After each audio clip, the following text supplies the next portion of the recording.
تجوید سے قرآن پاک پڑھنا سیکھیں۔ اعوذ باللہ من الشیطان الرجیم، بسم اللہ الرحمن الرحیم۔ آج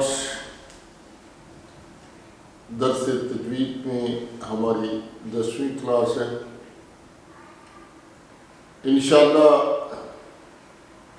ہم اس میں جانیں گے لحن کے بارے میں، حروف شمسی کمری کے بارے میں اور کیفیت قرات کے اعتبار سے۔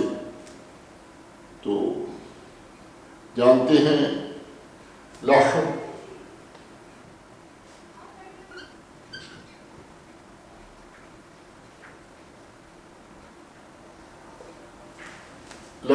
کا بیان۔ لحن کے معنی تو ہیں لب و لہجہ، لب و لہجہ، یا جیسے فرمایا جاتا ہے لحن داؤدی، بہت پیاری آواز، مگر فن قرات میں،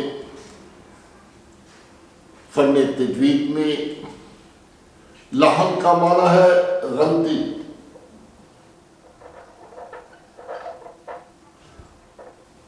فن تجوید میں لحن کا معنی ہے غلطی۔ اب غلطی دو قسم کی ہے، غلطی دو قسم کی ہے، ایک لحن جلی،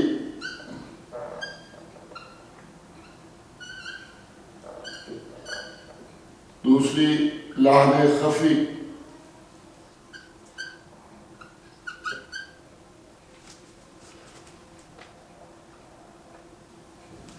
لحن کے معنی غلطی، جلی، جلا سے بڑی، واضح، ظاہر غلطی، وہ غلطی جو ہر کسی کو معلوم ہو جائے۔ یہ لحن جلی ہوئی، یعنی معنی یہ ہوا کہ بڑی غلطی۔ لحن خفی، خفی خفا سے چھپانا، چھپی ہوئی، پوشیدہ، یعنی چھوٹی غلطی، وہ غلطی جو پوشیدہ ہے۔ اب لحن جلی سے پڑھنا سننا حرام ہے، لحن خفی سے پڑھنا سننا مکروہ ہے۔ لحن جلی واقعی کیسے ہوتی ہے؟ لحن جلی 4 طرح کی غلطیاں ہوتی ہیں، یعنی کون کون سی؟ حرف کو حرف سے بدل دینا،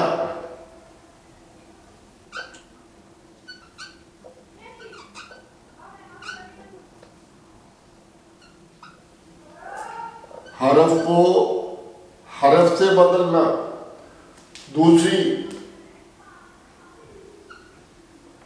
حرکت کو حرکت سے بدل دینا، حرکت کو حرکت سے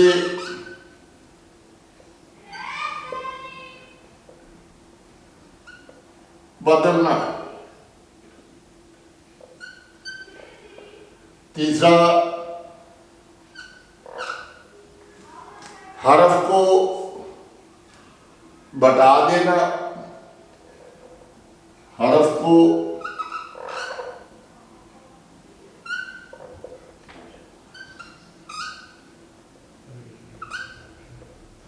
بڑھانا، چوتھا حرف کو گھٹانا،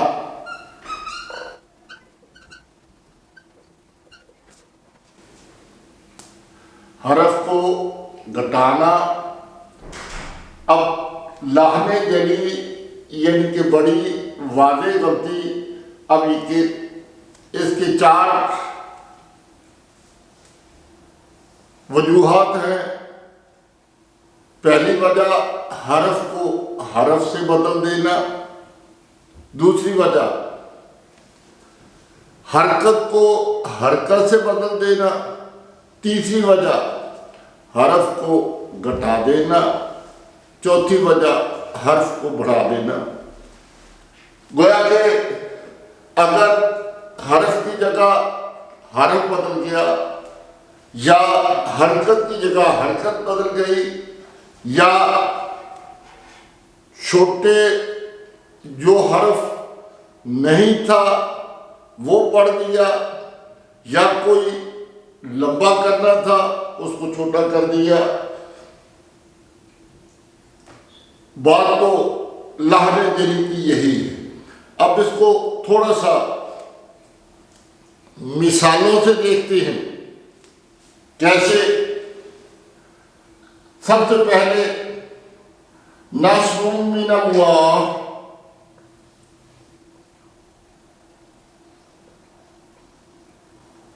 ہم نے پڑھا سورۃ اذا جاء نصر من اللہ، تو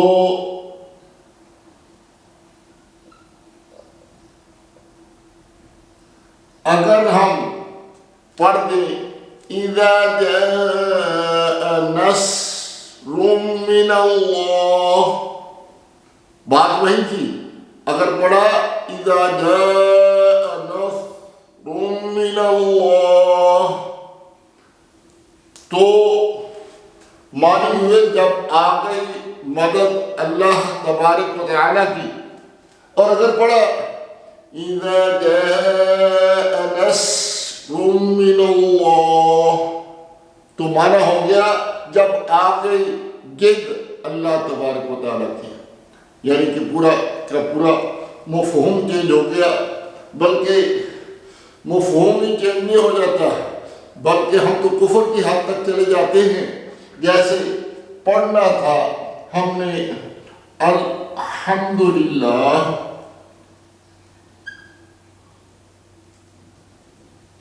سورۃ فاتحہ، اور پڑھ دیا ہم نے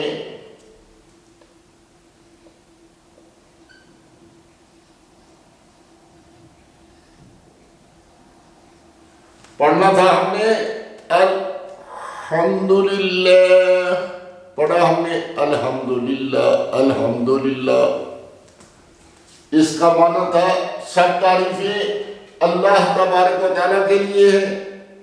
تو الحمدللہ کا معنی ہے پھٹے پرانے کپڑے اللہ تبارک و تعالیٰ کے لیے ہیں جو پالنے والا ہے سب جہانوں کا۔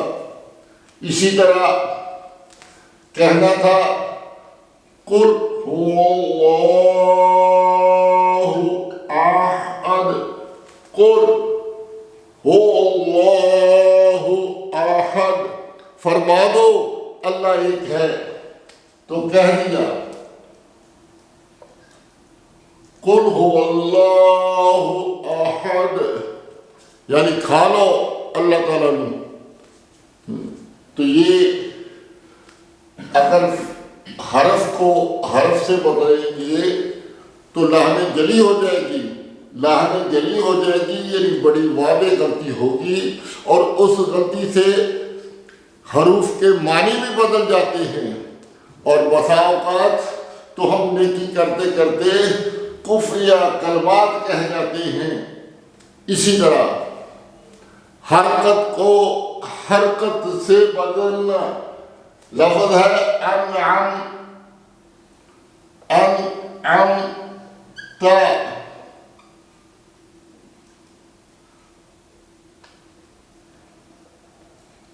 کہہ دیا انعمت،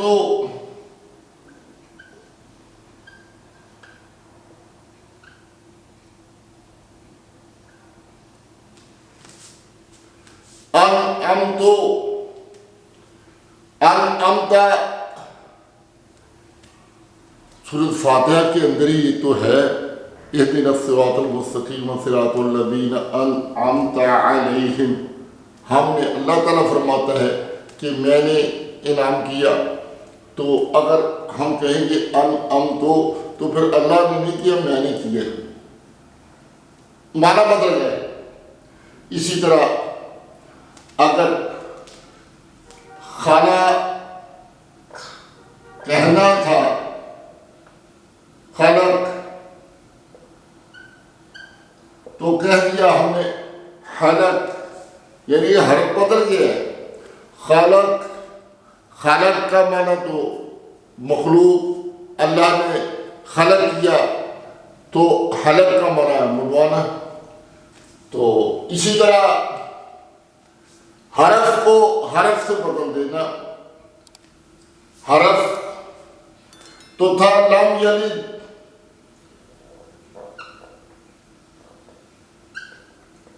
لم یلد،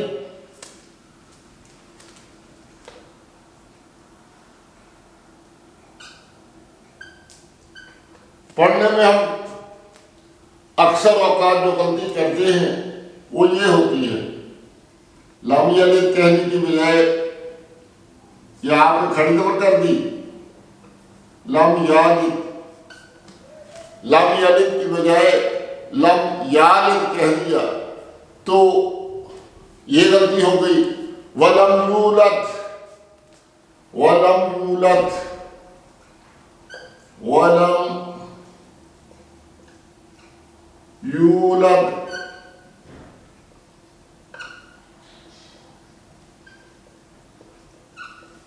اس میں تو ہم اکثر ہی غلطی کرتے ہیں، وَلَمْ يُولَدْ نہیں کہتے، کیا کہتے ہیں؟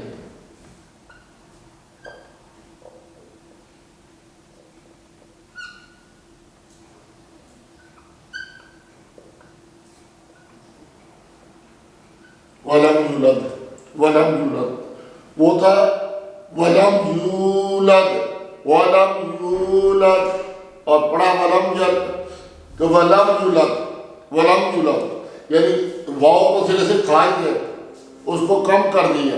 اسی طرح لفظ تھا لم یلد تو پڑھا ہم نے لم یالد، یعنی اس کو بڑھا دیا۔ یہ کہیں گے کھڑی زبر ہے، کھڑی زبر پچھلے سبق میں آپ پڑھ چکے ہیں ہم کہ کھڑی زبر المدیۃ الصغیریہ یعنی الف کے مقابلے میں ہوتی ہے۔ الف کی وہی خاصیت ہوتی ہے جو اس کی خاصیت ہوتی ہے، مگر اس کو الف المدیۃ الصغیریہ کہتی ہے کہ یہ لکھا چھوٹا جاتا ہے۔ لم یلد وَلَمْ يُولَدْ، اب فرق تو واضح ہو گیا ہوگا کہ لحن جلی کیسے واقع ہوتی ہے۔ اب بات رہی لحن خفی کی، ہاں لحن جلی سے پڑھنا سننا حرام ہے، لحن جلی سے پڑھنا سننا حرام ہے۔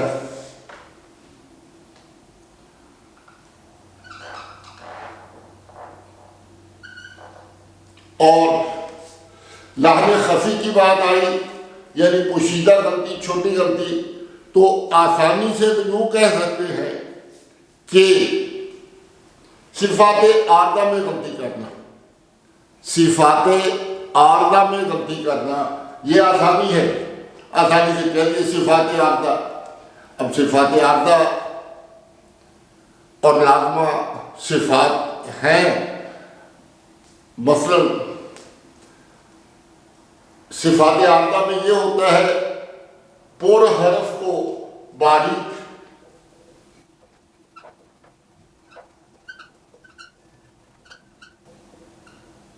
اور باریک کو پر کر دیا،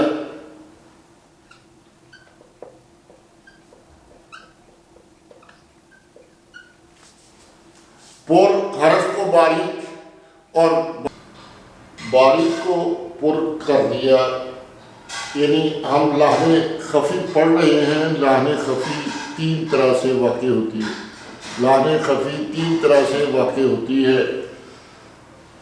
ایک طریقہ تو وہ جو بھی ہم نے پڑھا کہ پر کو باریک اور باریک کو پر کر دیا، یعنی را باریک پڑھنا تھا پر کر دیا۔ باریک کا پڑھا جاتا ہے، قواعد تو زیادہ ہیں مگر یاد را باریک کو پر کر دیا، پر کو باریک کر دیا۔ را کو پر اور باریک کرنے کے قواعد تو زیادہ ہیں مگر آسانی کے لیے اتنا قاعدہ ہی کافی ہے کہ را ساکن ہو، را کے اوپر زبر ہو پیش ہو تو اس کو پر کریں گے، را کے نیچے زیر ہو اس کو باریک پڑھیں گے، اگر را ساکن ہے اس کا ما قبل زبر یہ پیش والا ہے تو بھی پر کریں گے۔ تو اسی لحاظ سے یوں کہہ لیجیے کہ را کو پر کرنا تھا، ہم نے باریک کر دیا، یعنی پر حرف کو باریک اور باریک کو پر کر دیا۔ اسی طرح اسم جلالت جو ہے وہ جیسے بسم اللہ الرحمن الرحیم پڑھنا تھا، ہم نے پڑھ دیا بسم اللہ الرحمن الرحیم تو غلطی ہو گئی، اس کی خوبصورتی میں بھی فرق آ گیا۔ اللہ اکبر یہاں پر کرنا تھا، ہم نے کہہ دیا اللہ اکبر، باریک کر دیا۔ پر کو باریک اور باریک کو پر کرنا ایک فرق یہ ہے۔ دوسرا غنہ اور اخفاء کا خیال نہ کرنا، یعنی کہ غنہ اور اخفاء جیسے کل کے سبق میں ہم نے پڑھا تھا، غنہ کر اخفاء کرنا تھا ان کنتم،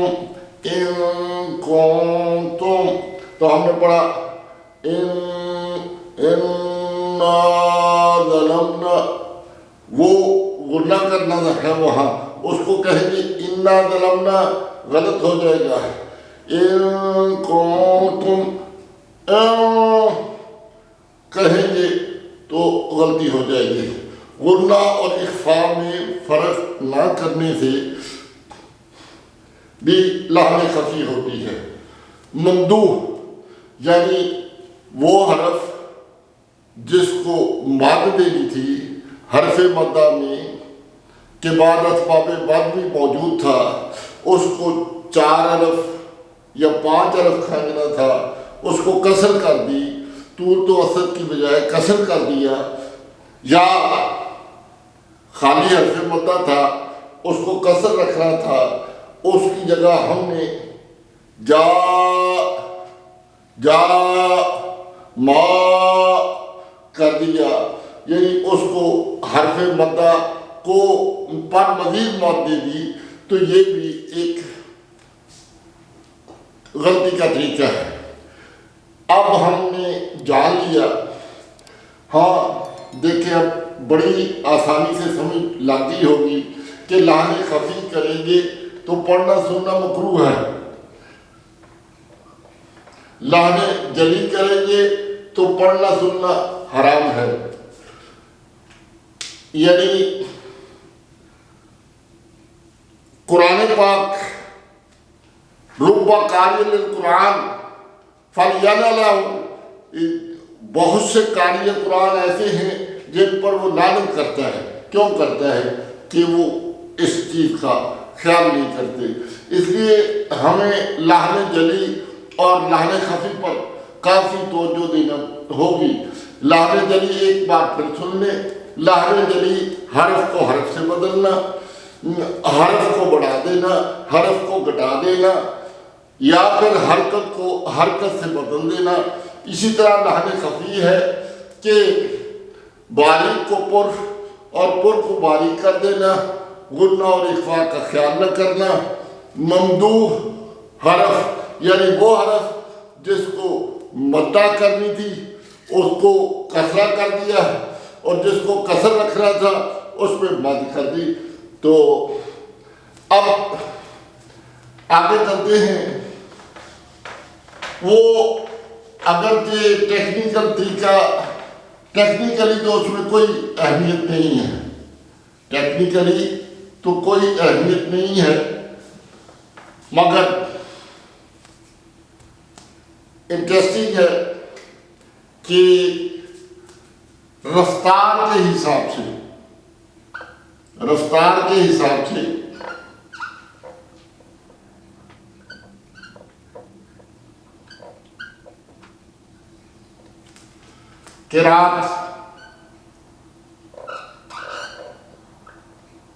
قرآن کے درجات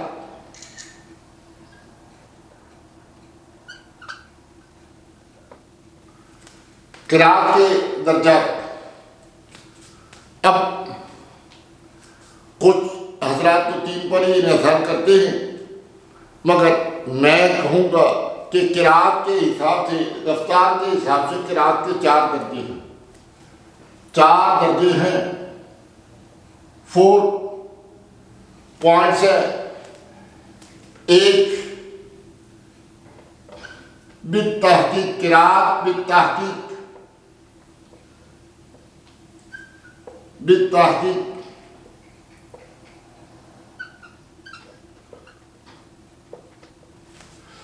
دوسرا قراءت بالتجوید،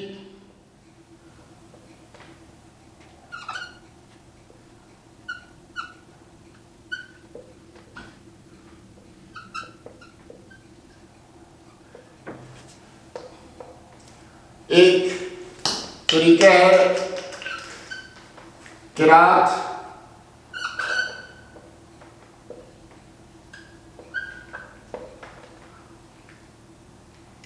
بالتدویر،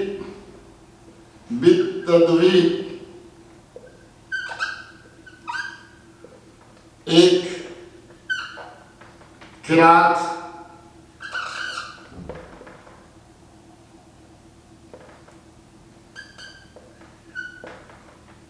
بالحدر۔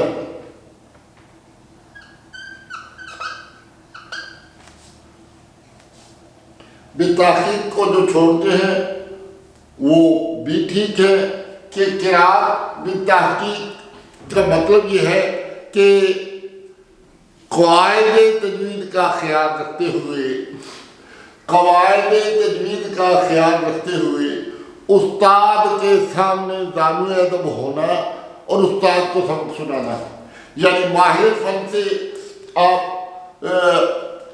سن رہے ہیں یا ماہر فن کو آپ سبق سنا رہے ہیں تو وہ کسی جگہ پر آپ کو رکنے کا حکم دیتا ہے، کسی جگہ پر چلنے کا حکم دیتا ہے۔ یہ ہے تحقیق بالتحقیق، یعنی استاد کے سامنے ذانو ادب ہو کر، ذانو تلمذ ہو کر قانون تجوید کا خیال کرتے ہوئے قراءت کرنا۔ قراءت بالترتیب، مخارج اور صفات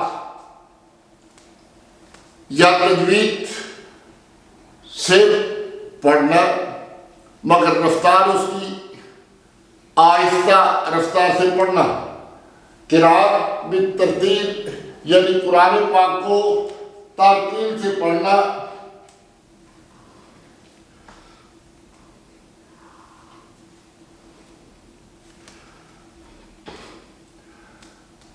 قواعد تجوید کا خیال رکھتے ہوئے قرآن پاک کو ترتیل سے پڑھنا۔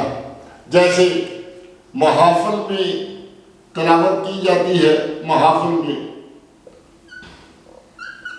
محافل کے آغاز میں جو تلاوت ہوتی ہے اس کو قراءت بالترتیب کہتے ہیں۔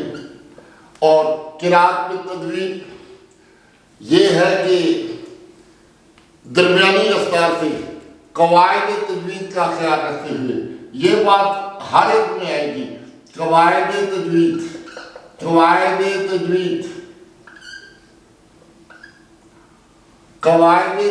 کا خیال رکھتے ہوئے درمیانی رفتار سے پڑھنا، جیسے ائمہ کرام فجر، مغرب، عشاء کی نماز پڑھاتے ہوئے کرتے ہیں۔ اور قراءت بالحدر یعنی قرآن پاک کو قواعد کا خیال رکھتے ہوئے، تجویدی قواعد کا خیال رکھتے ہوئے، حروف کے مخارج اور صفات کا خیال رکھتے ہوئے جلدی پڑھنا، جیسے نماز تراویح میں پڑھا جاتا ہے۔ ان حفاظ کی طرح نہیں جن کی سمجھ صرف یعلمون اور تعلمون آتی ہے، بلکہ سپیڈ تیز ہوگی، رفتار تیز ہوگی، مگر قواعد تجوید کا خیال رکھا جائے گا۔ تو اس کو کہتے ہیں، یہ ہے رفتار کے حساب سے قراءت کے درجات۔ یہ چار ہیں. کون کون سے؟ قراءت میں تحقیق، قراءت میں ترتیل، قراءت میں تدویر، قراءت میں حدر. اب ایک اہم قاعدہ آپ کے سامنے رکھنے لگا ہوں. یہ قاعدہ اتنا مشکل نہیں ہے، قاعدہ بڑا آسان ہے، مگر اس کا خیال رکھنا ضروری ہے. آپ نے قرآن پاک کے اندر اکثر جگہ پر الف لام دیکھا ہوگا. تو جیسے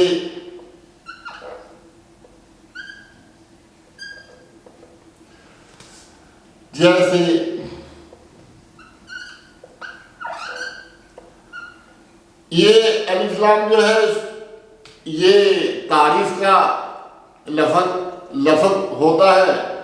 الف لام تعریف کے لیے کہتے ہیں. اب پڑھنے میں جن حروف میں پڑھنے میں آئے گا، جن حروف کے سے پہلے لگنے میں یہ پڑھنے میں آئے گا، وہ قمریہ حروف کہلائیں گے. وہ قمریہ حروف.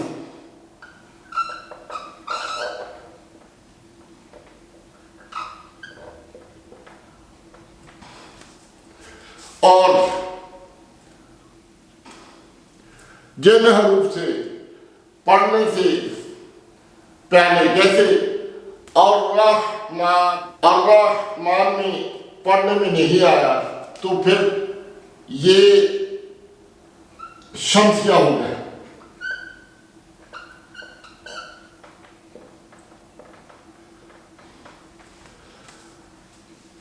بڑا آسان سا قاعدہ ہے.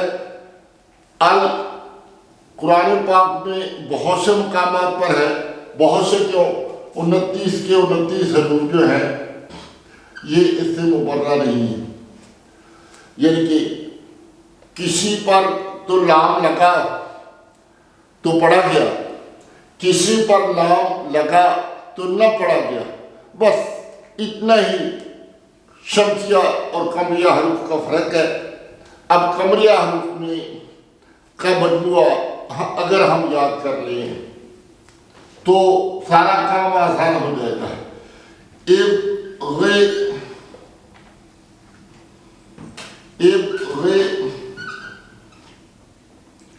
حجک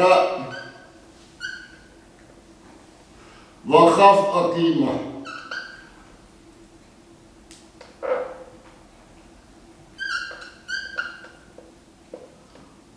اقیمہ ابغِ حجک وخف اقیمہ. یعنی اگر ان حروف میں سے کوئی حرف ہوگا تو اس کو پڑھیں گے، اگر نہیں ہوگا اس کے علاوہ باقی کے حروف میں ہوگا تو وہ نہیں پڑھا جائے گا، وہ شمسیہ حروف کہلائیں گے. دیکھ لیں جیسے الرحمن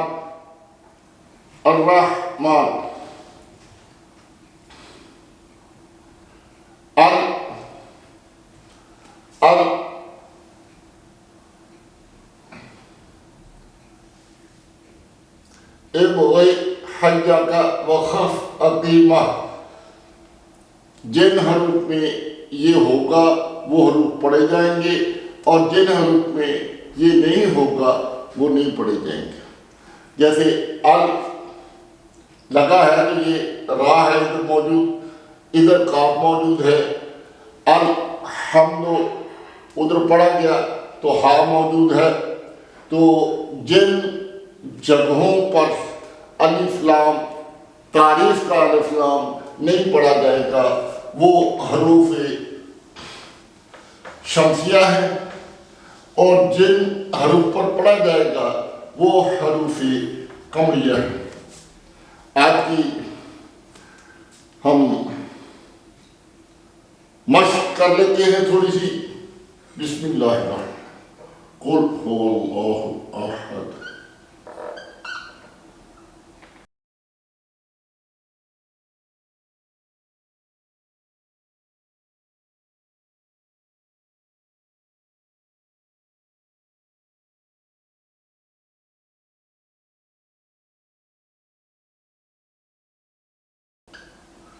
قل هو اللہ احد اللہ الصمد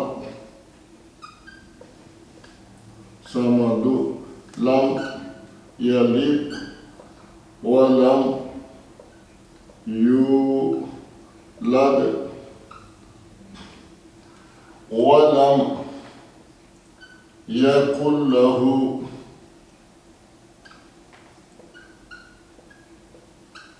کفوا احد۔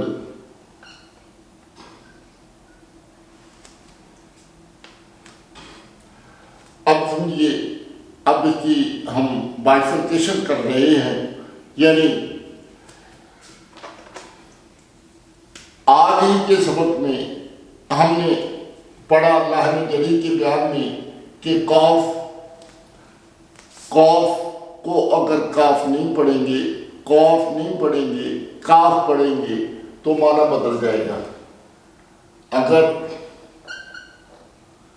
قل هو اللہ احد نہیں کریں گے تو معنی بدل جائے گا۔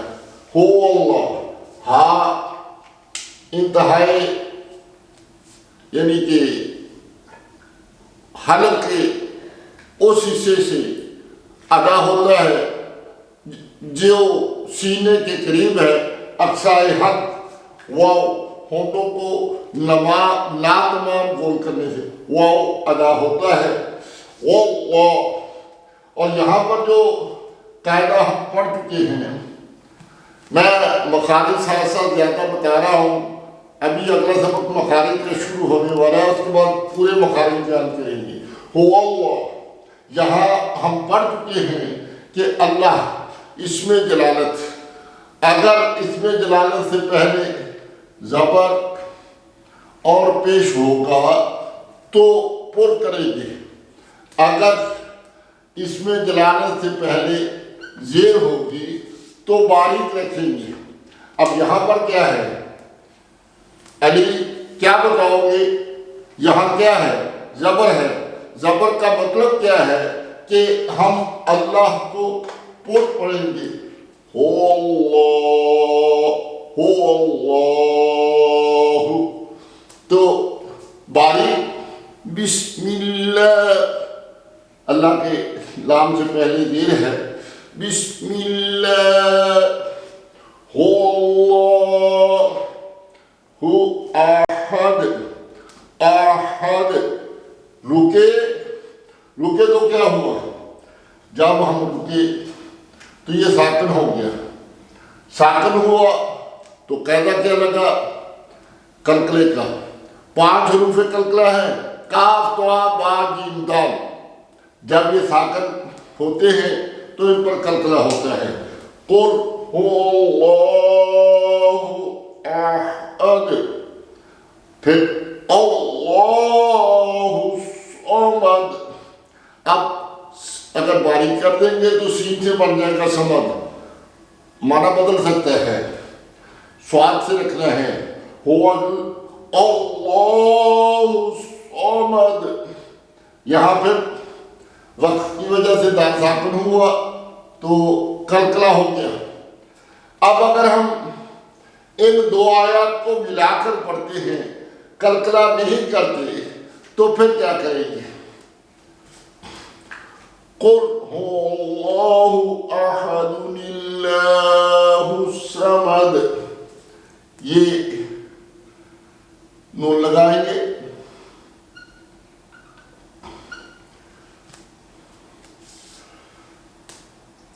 یہ تنوین ختم کر دیں گے، ایک حرکت اڑ گئی، ایک حرکت رہ گئی۔ اب اس کو پڑھتے ہوئے بھی چونکہ پہلے یہ بھی الف جو کہ حمزہ وصلی تھا ختم ہو جائے گا، اس کے ساتھ ملے گا تو ملا کے پڑھیں گے تو یہ اللہ کا نام باریک ہوگا۔ اب اس کو پڑھتے ہوئے خیال رکھیں، پہلے کو پر کروں گا دوسرے کو باریک کروں گا۔ قل هو اللہ احد یلد، ابھی سنو، لم یلد، لم میم ساکن ہے، میم ساکن کا قاعدہ ہم نے پڑھے ہیں 3 ہیں، میم ساکن کے کتنے قاعدے ہیں؟ 3۔ ادغام، میم ساکن کے بعد میم ہوگا تو ادغام ہوگا، میم ساکن کے بعد با ہوگا تو اخفا ہوگا، میم ساکن کے بعد اگر میم اور با کے علاوہ کوئی حرف ہوگا تو پھر اپنے مخرج سے جم کر ادا ہوگا۔ لم یلد ولم یولد، لم یلد ولم یولد، کچھ دوست غلطی سے یہاں کر جاتے ہیں لم یلد، وہ اخفا ہو جاتی ہے، لم یلد نہیں ہے، ولم یولد نہیں ہے، یہ ہے لم یلد ولم یولد، ولم یکن لہ کفوا احد۔